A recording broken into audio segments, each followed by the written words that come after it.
Hello, नमस्कार. मी प्रियांका स्वागत करते तुमचं माझ्या आजच्या एका नवीन व्हिडिओमध्ये. तर इथं चाललं आहे माझं दुर्वा निवडायचं. तर आज आहे गणेश जयंती. तर सकाळपासून मला दुर्वा भेटल्या नव्हत्या. तर आज आधीला स्कूलमधून घेऊन येताना तिथं मंदिरामधून मी दुर्वा घेऊन आले आणि इथं माझं दुर्वा निवडायचं चाललं होतं. कारण गणपती बाप्पासाठी आपल्याला 21 दुर्वा लागतात आणि 3 पानाच्याच लागतात. तर तेच माझं चाललं होतं इथं दुर्वा निवडायचं. आणि आधी तिथंच काहीतरी विचारत होता मला. मग 5-5:30चं टायमिंग होतं. मग म्हटलं आधी दुर्वा हे करून घेऊयात आणि त्याच्यानंतर स्वयंपाकाला घालूयात. कारण आज मला दुसरी पण बाकीची कामं आज खूप राहिली होती. आज पाण्याचा प्रॉब्लेम झाला होता, त्यामुळे बाकीची कामं खूप राहिली होती माझी. तर म्हटलं पहिल्यांदा ही काम करून घेऊयात. तर त्याच्यानंतर मग स्वयंपाक पण करायचा होता, मोदक वगैरे करायचे होते. मग सगळ्यात आधी मी हे काम करून घेतलं आणि त्याच्यानंतर परत किचनमध्ये गेले. म्हटलं स्वयंपाक पण पटकन आवरून घेऊयात, कारण मला गणपतीला पण जायचं होतं, सिद्धिविनायक मंदिरात पण जायचं होतं. त्यामुळं मग स्वयंपाकाला पण आज मी लवकरच घातलं होतं. 5:30 पावणे 6लाच मी स्वयंपाकाला घातलं होतं. तर इथं मी आता पीठ मळून घेत आहे चपातीसाठी आणि मोदकासाठी. तर ह्यांना सांगितलं होतं नारळ फोडून द्या म्हणून. हे गॅलरीत होते, नारळ फोडत होते. तर माझं चाललं होतं पीठ मळायचं. मग पीठ मळायच्या आधीच मी कुकर वगैरे पण लावून घेतला होता. ह्यांचं चहा पाणी वगैरे पण सगळ्यांचं झालं होतं. मग म्हटलं आता पीठ मळून ठेवूयात आणि त्याच्यानंतर मोदकाचं सारण वगैरे करून ठेवूयात. तर पीठ पहिल्यांदा मळून घेतलं आणि त्याच्यानंतर मग सारण वगैरे करून घेतलं. कारण बाहेर जायचं असलं तर बघा आपल्याला घरातली कामं करूनच जावं लागतं सगळे आवरून. कारण परत बाहेरून जाऊन आल्यानंतर मग घरात बाकीचं करायचा खूप कंटाळा येतो. आणि त्यात आधीच माझं कामं आज जरा थोडी जास्त राहिली होती, कारण पाण्याचा प्रॉब्लेम होता. त्यामुळे बाकीची कामं पण थोडी राहिली होती. भांडी वगैरे तर दुपारपासूनची थोडी तशीच होती, धुतली नव्हती मी पाण्याच्या प्रॉब्लेममुळे. त्यामुळं मग म्हटलं आधी स्वयंपाक वगैरे पटकन करून घेऊयात आणि मग निवांत. थोडा उशीर जरी झाला ना बाहेरून यायला तरी काय वाटत नाही, त्यामुळं आधी स्वयंपाकाला लागले. तर इथं आता पीठ मळून झालं होतं. मग पीठ मळून झाल्यानंतर मिठाची बरणी वगैरे बघा आपण घेतली की त्याला पीठ वगैरे लागतं. तर ते व्यवस्थित पुसून वगैरे मी ठेवून दिले वरती. आणि त्याच्यानंतर मग ह्यांचं नारळ फोडून पण झालं होतं. मग म्हटलं आता डायरेक्ट सारणाची पण तयारी करून घेऊयात लगेच. मग मी गूळ घेतला आहे ते खिसायला चिरण्यासाठी. तर आधी बघा लगेच येऊन उभा राहिला. तर त्याला गूळ आवडतो, कधी आवडीने खातो आणि कधी खा म्हटलं तरी खात नाही. तर लहान मुलांचं असंच असतं, कधी काय आवडेल आणि कधी काय नाही आवडेल ते काय सांगता येत नाही. तर इथं मी गूळ वगैरे चिरून घेतला. त्याचं झालं तोपर्यंत लगेच राज पण आला की मला पण गूळ खायचं आहे म्हणून. तो बघा आता इकडून दिला नाही तर तिकडून नाही दिला तर इकडून, म्हणजे त्याला अख्खा तो रवा जो आहे ना गुळाचा तोच हवा होता. तो म्हणत होता की दे माझ्या हातात, मी घेतो म्हणून, किंवा सुरी तरी दे मी कट करून घेतो, असं त्याचं चाललं होतं. तर त्याच्यानंतर दिला मी त्याला थोडंसं आणि ह्यांचं नारळ फोडून वगैरे पण झालं. मग नारळ पण ह्यांनी आणून दिलं, खोबरं मला. तर म्हटलं पटकन आता सारण वगैरे करून घेऊयात. तर आधी बघा तिथनं काय हालायला तयार नव्हता आधी. सारखं त्याने जोपर्यंत मी गूळ घालत नाही ना सारणात तोपर्यंत तो सारखा 1-2 मिनटाला येऊन घेत होता गूळ. तर हे बघा इथं खोबरं पण काढून दिले ह्यांनी आणि आधी तिथंच आहे गूळ खाण्यासाठी. आणि तो नुसतं हात आणि हे ते चिकट खाणं थोडं आणि सांडायचं जास्त, हेच काम असतं लहान मुलांचं. आणि त्याचं पण तेच चाललं होतं. तर इथं मी खोबरं बारीक चिरून वगैरे घेतलं आणि मिक्सरवरतीच बारीक करून घेतलं मी. त्याच्यानंतर गूळ पण पूर्ण चिरून घेतला होता. मग तर आता पटकन सारण बनवून घेते पहिल्यांदा. तर इथं कढईमध्ये थोडंसं तूप टाकून घेतलं मी खोबऱ्यात आणि पहिल्यांदा खोबरं छान असं थोडं परतून घेतलं थोडं. तर इथं मोबाईल पकडायला कोण नव्हतं, मग मलाच एका हाताने मोबाईल पकडायचा आणि ते असं चाललं होतं माझी कसरत. तर इकडे जरा तिकडे जरा थोडंसं समजून घ्या, कारण थोडं एका हातात मोबाईल पकडायचा आणि एका हाताने काम करायचं म्हटलं थोडं इकडं तिकडं होतं आणि माझं तेच चाललं होतं. कारण हे पण नुसतेच ऑफिसमधून आलेले, कारण त्यांना पण मग कंटाळा आलेला असतो, त्यामुळे मग आपलंच करायला लागतं. तर इथं खोबरं थोडंसं मी असं परतून घेतलं व्यवस्थित तूप टाकून आणि त्याच्यानंतर गूळ घालून घेतला. तर सारणाला काय ह्याच्या मोदकाच्या सारणाला जास्त वेळ नाही लागत आणि जास्त काय घालायला पण लागत नाही, म्हणजे अगदी फक्त खोबरं, गूळ आणि वेलची पावडर, तूप वगैरे एवढंच टाकायला लागतं. जर तुम्हाला वाटलं तर तुम्ही शेंगदाण्याचं कूट पण थोडंसं टाकू शकता, त्याने पण छान लागतात मोदक. तर मी पण कधी टाकून घेते शेंगदाण्याचं कूट पण. तर इथे मी वेलची पावडर पण तोपर्यंत बाजूला काढून ठेवली. म्हटलं परत आणि घाई नको व्हायला, म्हणजे इकडं खाली करपायचं आणि परत मग ते वेलची पावडर घ्या हे घ्या, कारण सगळंच एकटीला म्हटल्यावरती ते थोडा गोंधळ होतो. म्हणून मी तिथेच काढून ठेवली. तोपर्यंत तिकडे बघा सगळं व्यवस्थित छान असं भाजून झालं आहे. आता गूळ पण पूर्ण व्यवस्थित मेल्ट झाला आहे, त्याच्यामध्ये मिक्स झाला आहे चांगला. आणि आता मी वेलची पावडर टाकणार आहे. स्टार्टिंगला नाही टाकायची, नंतर टाकली की थोडा छान फ्लेवर येतो. त्यामुळे थोडंसं खोबरं व्यवस्थित भाजून वगैरे झालं की मग आपण वेलची पावडर टाकून घ्यायची. तर इथे मी जवळपास अर्धा चमचा वेलची पावडर टाकून घेतली आहे. तर वेलची पावडर पण छान असं मिक्स करून घ्यायची आता. तर आता माझं इथं सारण बऱ्यापैकी तयार झालं आहे पूर्ण व्यवस्थित. तर आता मी सारण बाजूला ठेवते थंड होण्यासाठी, आणि सारण थंड होते तोपर्यंत म्हटलं चपात्या करून घ्याव्यात. तर इथे मी आता बाजूला सारण ठेवून दिले थंड होण्यासाठी, आणि कणिक पण छान भिजली आहे बघा. जर थोडे 10-15 मिनटं जर कणिक आधी मळून ठेवली ना पीठ तर छान पीठ भिजलं जातं, अशी कणिक मुरते आणि छान चपात्या होतात आणि अगदी मऊसूत होतात चपात्या. तर इथं मी तेच केलं होतं, आधी पीठ मळून ठेवलं होतं भिजण्यासाठी आणि मग बाकीची कामं केली होती. तर आता इथं माझं चपात्या लाटायचं चाललं आहे. म्हटलं ते थंड होते तोपर्यंत आपण पटकन चपात्या करून घेऊयात. कुकर तर झाला होता, आता भाजी आमटी वगैरे काहीतरी म्हटलं नंतर करता येईल. पहिल्यांदा जे कामं हे पटपट होणार आहेत ना ते पटकन करून घेऊयात म्हटलं लागलीच. तर इकडे चपात्या करून झाल्या आणि त्याच्यानंतर लगेच मी घेतलं मोदक बनवण्यासाठी पीठ. तर त्याच पिठाचे मोदक पण बनवायचे होते, दोन्ही एकत्रच मळून ठेवलं होतं मी. तर इथे मी बघा पिठाचे छोटे छोटे गोळे करून घेते आधी, अगदी छोट्या साईजचे पेड्यासारखे, कारण जास्त पण बारीक पातळ जर लाटलं ना तर ते चांगलं नाही वाटत, एकदम वातड झाल्यासारखे होतात मोदक. आणि जास्त जाड लाटलं तर मग पीठ खाल्ल्यासारखंच लागतं. त्यामुळे अगदी व्यवस्थित मीडियम साईजमध्येच, अगदी जास्त हे पण नाही, जाड पण नाही आणि जास्त पातळ पण नाही, असं लाटून घ्यायचं. तर इथं मी आधी थोडेसे लाटून घेते अशा पुऱ्या. तर इथं मी आता 4-5 लाटून घेते आणि त्याच्यानंतर मग मी तुम्हाला भरून दाखवते सारण. एकदम असे व्यवस्थित परफेक्ट पण मला त्याच्या कळ्या वगैरे करता येत नाहीत मोदकाच्या, पण मला जसं येते तसं मी तुम्हाला दाखवते.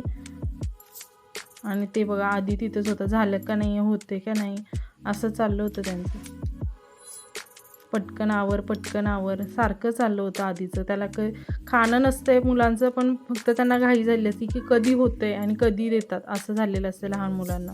तर इथं बघा मी आता मोदक तयार करून घेते. मला जसं जमतंय तसंच मी बनवते. प्रत्येकाची पद्धत वेगवेगळी असते, कोणाला अगदीच व्यवस्थित येतात, कोणाच्या अगदी येत नाही, असं होतं थोडंफार.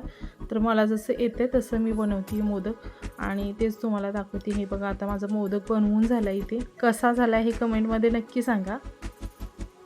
तर अशाच पद्धतीनं मी बाकीचे पण सगळे मोदक बनवून घेते आणि मग तुम्हाला दाखवते. मी असंच थोडं थोडं करून लाटून व्यवस्थित मी सगळेच मोदक बनवून घेते. आता इकडे मी गॅसवर बघा पाणी पण गरम करत ठेवले. म्हटले की मोदक होईपर्यंत तिथं पाणी पण छान गरम होईल उकळून, आणि मग मोदक पण पटकन ठेवता येतील.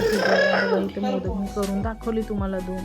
तर अशा पद्धतीने मी बाकीचे मोदक पण सगळे तयार करून घेतले.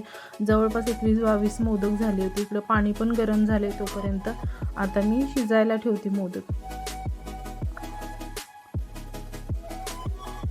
तर मोदक शिजायला पण जास्त वेळ नाही लागत, एक 10-15-20 मिनटात शिजतात मोदक, व्यवस्थित चांगले छान होतात.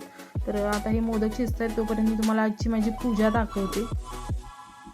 तर हे बघा मी सकाळीच पूजा वगैरे मांडून ठेवली होती छान अशी, पण फक्त दुर्वाच नव्हत्या भेटल्या मला. तर आता मी दुर्वा वगैरे पण वाहते गणपतीला. हे बघा, तर छान वाटतं असं संध्याकाळच्या टायमिंगला पूजा, दिवाबत्ती, धूप वगैरे लावलं ना की घरातलं वातावरण अगदी छान प्रसन्न वाटते, मस्त वाटते घरात. धूप लावल्यानंतर संध्याकाळच्या टायमिंगला अगदी छान प्रसन्न वाटतं घरातलं वातावरण. तर इकडे देवाला पण मी त्याच्यानंतर दिवाबत्ती वगैरे करून घेतली.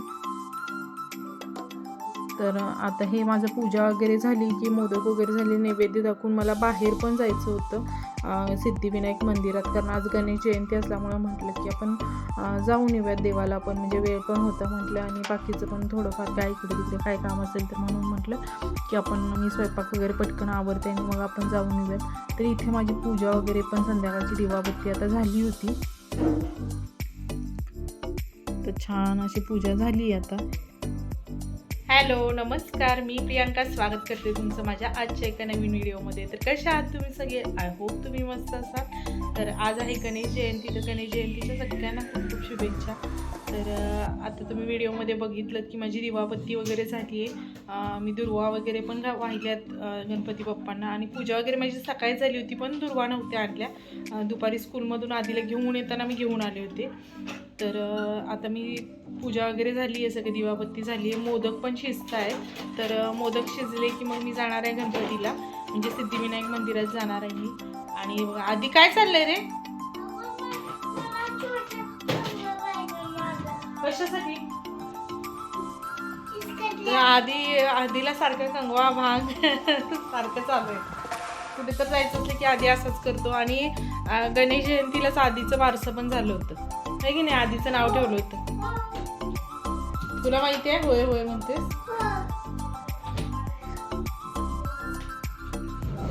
तेव्हा सारखं शोधायचं चालू आहे. तर आधीला माहित नाही काय नाही, नुसतं होय म्हणते. तर चला मग आता मोदक शिजलेत का बघूयात, आणि त्याच्यानंतर मी नैवेद्य वगैरे दाखवते देवाला, आणि मग मंदिरात जाते. तर चला मग मी दाखवते तर तुम्हाला मोदक. गरम आहे.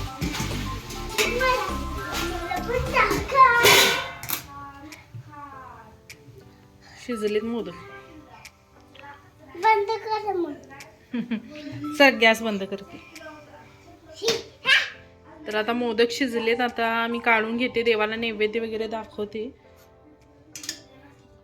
हे बघा 21 मोदक केलेत मी. आता हे थंड व्हायला पाहिजे थोडं. तर घरातली सगळी कामं वगैरे आवरल्यानंतर संध्याकाळचा स्वयंपाक झाला, मोदकाचा नैवेद्य वगैरे पण दाखवलं गणपती बाप्पांना घरातल्या.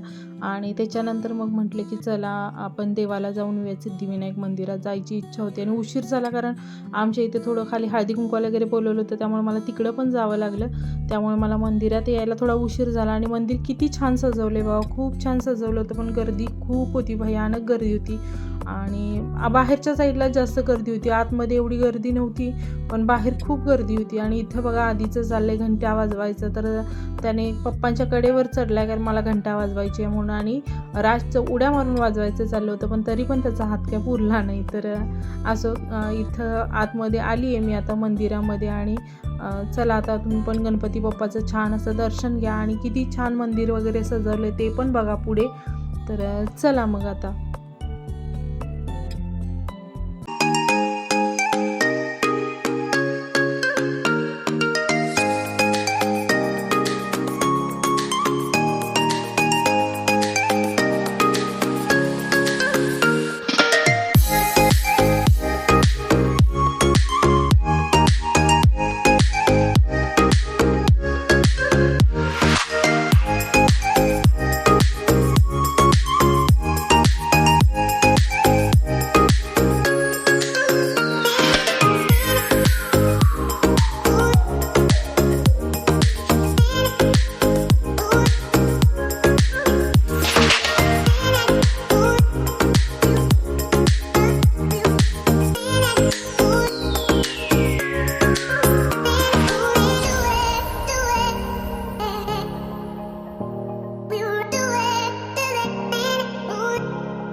तर छान असं गणपती बाप्पांचं दर्शन घेऊन झाले. तुम्ही पण गणपती बाप्पाचं दर्शन घेतलं असेल सगळ्यांनी.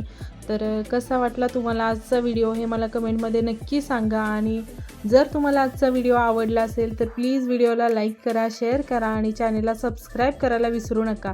तर भेटू पुन्हा अशाच एका नवीन व्हिडिओसोबत. तोपर्यंत बाय. श्री स्वामी समर्थ.